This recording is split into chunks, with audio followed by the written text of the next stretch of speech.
गेल्या 15 दिवसांपासून लाडकी बहीण योजनेमध्ये अर्ज केलेल्या बहिणींच्या अर्जांची छाननी सध्या सुरू आहे आणि यामध्ये जानेवारी महिन्यामध्ये 5 लाखांपेक्षा अधिक महिलांनी नियमांची पायमल्ली केल्याचं उघड झालंय।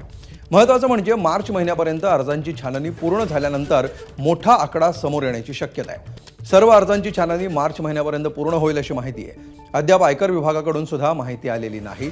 जिल्हा पातळीवर स्वेच्छेने पैसे माघारी करण्यात आलेल्या महिलांचा डेटा गोळा करण्याचं काम अद्याप सुरू आहे। त्यामुळे येत्या 2 महिन्यात हा आकडा मोठ्या प्रमाणावर वाढण्याची शक्यता आहे।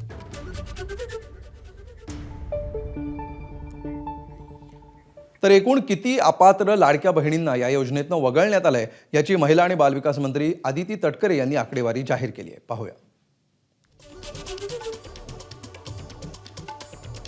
संजय गांधी निराधार योजना 2,30,000,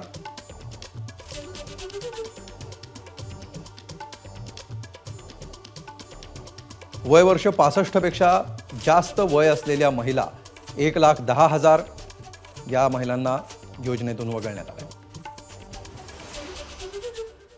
कुटुंबामध्ये 4 चाकी गाडी असलेल्या आणि स्वेच्छेनं नावं मागे घेतलेल्या अशा मिळून 1,60,000 महिला आहेत।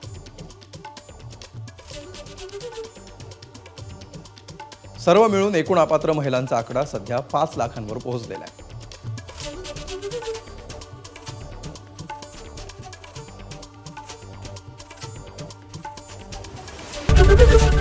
एबीपी माझा, उघडा डोळे बघा नीट।